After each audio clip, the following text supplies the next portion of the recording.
네, 우리 찬송가 272장입니다. 272장 찬양하겠습니다.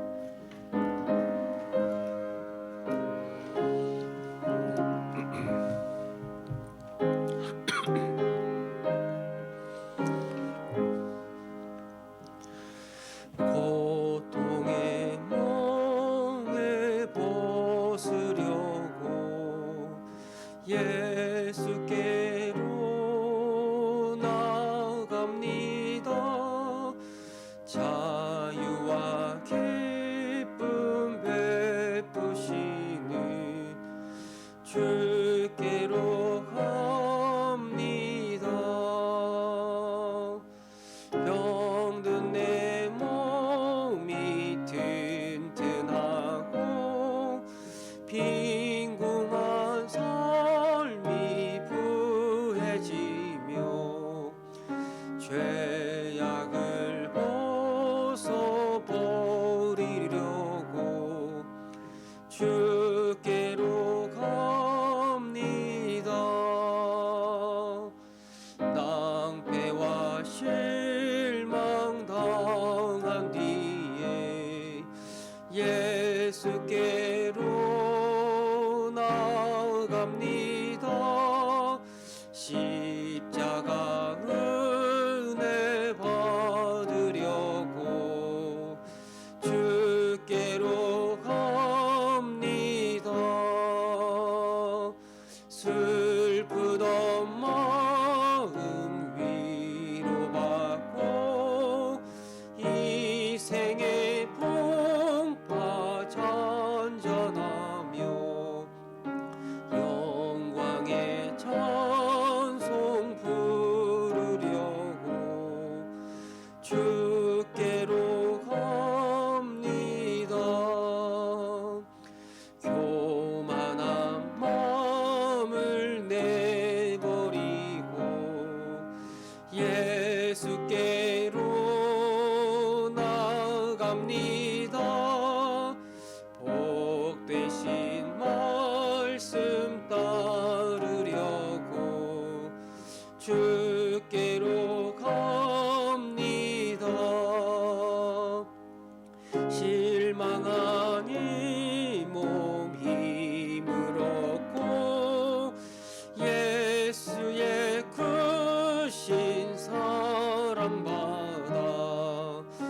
하늘의 기쁨 맛보려고 주께로 갑니다. 죽음의 길을 벗어나서 예수께로 나아갑니다.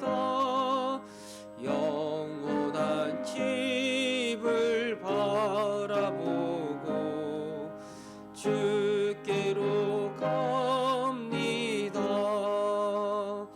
멸망의 포구 헤어나와 평화의 나라 다다라서 영광의 주를 배우려고 주께로 갑니다. 우리 시간에는 우리 이번에 수학 능력 시험을 보았던 우리 수험생들을 위해서 한 번 더 기도하기를 원합니다. 이제 학교가 정해진 친구도 있지만 이제 지난번에 정식 원서를 넣어서 이제 기다리는 그 결과를 기다리는 그런 우리 수험생들도 있습니다. 하나님의 뜻이 어디 있는지 모르겠지만 하나님 그들을 붙잡아 주시고 그들의 마음이 흔들리지 않게 하시고 하나님을 의지하며 이 믿음의 길을 걸어갈 수 있는 우리 아들들이 우리 딸들이 되게 해달라고 기도하시고, 또 이번에 시험을 잘 보지 못해서 다시 한번 도전하고자 하는 그런 우리 자녀들도 있는데 그들에게 힘과 용기를 달라고 기도하시고, 또 한 가지 더 우리 청년들이 또 취업의 문을 계속 두드리고 있지만 이게 사실 쉽지가 않습니다. 그 전에도 코로나 있기 전에도 어려웠지만 코로나 때문에 더 어려운 가운데 있는데 하나님 우리 청년들의 마음을 붙잡아 주셔서 다시 용기 내게 하시고 또 잘 준비해서 두드리고 주님의 인도함을 따라 정말 보람 있게 의미 있게 자기의 삶을 살아가며 하나님께 영광 돌릴 수 있는 우리 청년들이 되게 해달라고 우리 시간에 우리 수험생들과 우리 청년들을 생각하면서 함께 기도하겠습니다.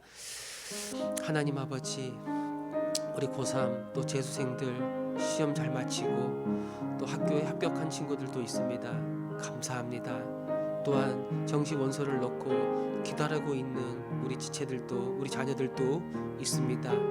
하나님, 저들이 가야 할 길을 우리 주님이 아시오니 가장 선하신 길로 인도하여 주시고 그 부르심의 자리에서 하나님의 영광을 위하여 또 열심히 공부할 수 있는 우리의 자녀들이 되게 하여 주옵소서. 그저 세상의 명예와 세상 앞에 자랑하기 위하여 자기 앞길을 개척해 나가는 사람들이 아니라 우리는 하나님 앞에 서 있는 사람이기에 하나님의 영광과 하나님의 기쁨을 위하여 공부하며 준비하며 나아가기를 원합니다. 우리 자녀들의 마음을 붙잡아 주시고 다시 한번 도전하고자 나가는 우리 재수생들에게도 힘과 용기를 더하여 주셔서 주의 손 굳게 붙잡고 기도하며 이 길 걸어가게 하여 주옵소서. 우리 취업을 준비하는 청년들 굉장히 어려운 여건 가운데 있습니다. 낙심하지 않게 하여 주시고 하나님을 의지하게 하시고 잘 준비해서 두드리게 하시고 주님 그 열어주신 길을 찾게 하여 주시고 그래서 이를 통해서 하나님께 영광 돌리게 하옵소서.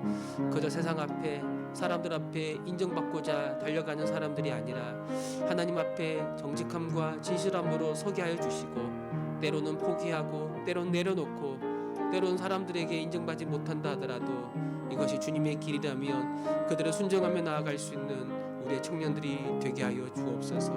우리의 마음을 붙잡아 주시고 우리 교회에 살아가는 우리 젊은이들 하나님의 사람으로 믿음 잃지 않고 끝까지 승리하게 하여 주옵소서. 아멘. 주님. 하나님, 이번에 시험을 보았던 우리 수험생들 또 좋은 결과로 합격한 친구들도 있고 또 합격의 소식을 기다리고 있고 또 어떤 지체들은 또 다시 한번 공부하고자 기다리고 있는 그런 자녀들도 있습니다. 저들의 가야 할 길을 우리 주님이 아시오니 주님 앞에 겸손함으로 서게 하여 주시고 그저 세상 사람들 앞에 자랑하고 자기를 내세우기 위하여 공부하거나 학교 가는 것이 아니라 정말 하나님의 자녀로서 하나님께 영광 돌리기 위하여 공부하며 나아가는 그런 우리의 자녀들 되게 하여 주옵소서. 취업의 문을 두드리는 우리 청년들이 많이 있습니다. 상황이 여의치 않지만 낙심하지 말게 하시고 하나님 의지하며 용기를 내어서 다시 도전하게 하시고 또 부족한 부분이 있다면 잘 준비할 수 있는 그런 기다림의 시간이 되게 하여 주옵소서. 이 기다림과 이 낮아짐의 시간을 통해서 더 하나님 앞에 엎드리는 우리 청년들이 되게 하시고 하나님의 사람으로 믿음의 사람으로 단련될 수 있는 그런 시간들이 되게 하여 주옵소서. 하나님이 저들을 책임져 주시고 가장 선하신 길로 인도하여 주실 줄을 믿습니다. 감사드리며 우리 주 예수 그리스도의 이름으로 기도합니다. 아멘. 말씀 보겠습니다. 사무엘상 31장입니다. 사무엘상 31장 우리 1절부터 13절 말씀 보겠습니다. 우리 1절부터 13절 한 절씩 교독하겠습니다. 블레셋 사람들이 이스라엘을 침해 이스라엘 사람들이 블레셋 사람들 앞에서 도망하여 길보아 산에서 엎드려져 죽으니라. 블레셋 사람들이 사울과 그의 아들들을 추격하여 사울의 아들 요나단과 아비나답과 말기수아를 죽이니라. 사울이 패전함에 활 쏘는 자가 따라잡으니 사울이 그 활 쏘는 자에게 중상을 입은지라. 그가 무기를 든 자에게 이르되 내 칼을 빼어 그곳으로 나를 찌르라. 할례 받지 않은 자들이 와서 나를 찌르고 모욕할까 두려워하노라 하나 무기를 든 자가 심히 두려워하여 감히 행하지 아니하는지라. 이에 사울이 자기의 칼을 뽑아서 그 위에 엎드려지매 무기를 든 자가 사울이 죽음을 보고 자기도 자기 칼 위에 엎드려져 그와 함께 죽으니라. 사울과 그의 세 아들과 무기를 든 자와 그의 모든 사람이 다 그날에 함께 죽었더라. 골짜기 저쪽에 있는 이스라엘 사람과 요단 건너쪽에 있는 자들이 이스라엘 사람들이 도망한 것과 사울과 그의 아들들이 죽었음을 보고 성읍들을 버리고 도망하며 블레셋 사람들이 이르러 거기에서 사니라. 그 이튿날 블레셋 사람들이 죽은 자를 벗기러 왔다가 사울과 그의 세 아들이 길보아 산에서 죽은 것을 보고 사울의 머리를 베고 그의 갑옷을 벗기고 자기들의 신당과 백성에게 알리기 위하여 그것을 블레셋 사람들의 땅 사방에 보내고 그의 갑옷은 아사스의 집에 두고 그의 시체는 벳산 성벽에 못 박음에 길앗 야베스 주민들이 블레셋 사람들이 사울에게 행한 일을 듣고 모든 장사들이 일어나 밤새도록 달려가서 사울의 시체와 그의 아들들의 시체를 벳산 성벽에서 내려가지고 야베스에 돌아가서 거기서 불사르고 읽겠습니다. 그의 뼈를 가져다가 야베스 에셀나무 아래에 장사하고 7일 동안 금식하였더라. 아멘. 오늘 본문은 이 사울의 죽음을 다루고 있습니다. 이 사울이 이 사무엘을 통해 하나님께 버림받았다라는 그 말을 듣고 나서 그 이후부터 이 사울의 삶은 정말 시한부 인생과 다름이 없는 그런 삶을 살았습니다. 이 사울은 이 블레셋과의 큰 전쟁을 앞두고 너무나 두려운 나머지 엔돌에 신접한 여인을 찾고 그때 나타난 사무엘의 영을 통해서 그 다음날 자신과 그 아들들이 죽임을 당할 것이라는 그런 말을 듣고 더 큰 두려움에 사로잡히게 되죠. 그리고 사무엘의 그 말대로 그 다음날 전쟁에서 사울은 그 인생의 이 종말, 이 마지막을 맞이하게 됩니다. 이스라엘이 블레셋에 크게 패배했다라고 말하고 있습니다. 많은 이스라엘 군대가 목숨을 잃었고 심지어 사울의 세 아들 요나단과 아비나답과 말기수아도 죽었다라고 나오고 있습니다. 사울도 이 전투 중에 아주 치명적인 중상을 입고 그래서 블레셋 사람들에게 잡히면 아주 큰 모욕과 수치를 당할 것이라 생각해서 결국 스스로 목숨을 끊는 것도 오늘 말씀에 나오고 있어요. 이 사울과 그 세 아들과 그 다음에 사울의 무기를 든 아마 보디가드 같은 그런 사람이겠죠. 모두가 한날에 다 죽임을 당하게 되는 거예요. 이 전쟁이 끝나고 이제 이 승리한 이 블레셋이 이 전리품을 수거하기 위해 여러 시신들을 갑옷을 벗기고 여러 가지 물건들을 이렇게 가져가려고 할 때 그 사람들이 사울의 시체를 발견합니다. 아마 보통 이 왕 그리고 장군이 죽으면 그 부하들이 그 시신을 수습해 가는데 그럴 여력도 없이 아주 이스라엘이 블레셋에게 아주 참혹하게 이 전쟁에서 패배했다라는 걸 보여주고 있는데 결국 사울의 시체를 발견한 블레셋 사람들은 사울의 머리를 베고 그의 갑옷을 벗겨 블레셋의 신당과 여러 백성들에게 이 소식을 알리게 되는 거예요. 그리고 이 사울의 시체를 벳산 성벽에 못을 박아 거기에 두고 아주 전쟁의 승리를 막격합니다. 여러분 사울이 왕으로 등극하여 이스라엘 백성을 다스릴 때 몇 년 동안 다스렸냐면 무려 40년 동안 이스라엘을 다스렸어요. 그리고 이 40년 동안 이 사울과 이스라엘의 가장 큰 대적이 누구냐면 바로 블레셋 사람이었는데 이 블레셋 입장에서는 이 자기 대적들의 이 수장이 죽었으니 얼마나 기쁘고 얼마나 즐거웠겠습니까? 그렇게 이렇게 했던 거죠. 우리는 이 사울의 죽음을 보면서 무엇을 보게 되는가? 더구나 사울은 하나님의 백성들을 다스리는 이스라엘의 왕이지 않습니까? 그 사람이 왕이라 하더라도 하나님의 백성을 대표하는 사람이라 하더라도 하나님께 순종하지 않고 이 세상의 길을 걸어가는 사람이라면 그는 결국 하나님의 심판과 하나님의 이 진노를 절대 피할 수 없다라는 걸 우리에게 보여주고 있는 거죠. 여러분 하나님은 심판하는 분이시죠. 하나님은 하나님께 불순종하는 사람을 그 누구라도 반드시 심판하는 분이에요. 하나님의 심판, 하나님의 저주, 하나님의 진노, 우리에게 벌을 내리시는 분. 우리가 이 하나님을 생각할 때 이 하나님에 대한 두려운 마음이 있는가? 바로 우리 신앙생활에 여러 가지 요소가 있는데 그 중에 하나가 바로 하나님에 대한 경외, 하나님에 대한 두려움이라고 말할 수가 있어요. 물론 하나님은 이 사랑의 하나님이에요. 하나님은 사랑이 정말 크신 분이시죠. 그리고 우리의 아버지가 되시고 정말 우리의 친구처럼 우리 가까이에서 날마다 우리와 함께 하시는 분이세요. 그러나 하나님은 무조건 용서하시고 무조건 사랑하시고 무조건 우리와 함께 하시는 그런 하나님만 강조하면 이건 더 이상 하나님이 아니라 그냥 우리들이 만들어낸 우상일 뿐이에요. 성경은 분명하게 하나님은 거룩하시고 하나님은 공의로우시고 하나님은 의로운 분이라는 것을 계속해서 우리에게 말씀하고 있는 거예요. 하나님에게는 어둠이 전혀 없고 하나님은 빛 가운데 거하시는 거룩한 분이시죠. 우리가 예수를 믿고 우리가 구원받아 하나님의 자녀가 되었다고 생각하면 이제 우리는 하나님을 두려워하지 않아도 되는가? 뭐 죄를 지어도 하나님께 불순종해도 하나님 말씀에 따라가지 않더라도 어차피 나는 하나님의 자녀가 되었으니까 뭐 그냥 그렇게 적당히 살아가도 큰 문제가 되지 않는가? 아니요, 그럴 수 없어요. 우리가 이런 식으로 생각하고 있다면 이는 사실 우리가 하나님을 제대로 알지도 못하고 제대로 믿지도 않는 거예요. 왜 예수님이 우리를 대신하여 십자가에 죽으셨는지 생각해 본다면 우리 죄에 대한 하나님의 진노와 하나님의 심판이 얼마나 무섭고 두려운 것인지를 보게 되지 않습니까? 그런데 어떻게 우리가 예수를 믿는다고 말하면서 또다시 죄를 가볍게 여기고 그래서 하나님을 대적하고 하나님께 불순종할 수 있겠냐는 거예요.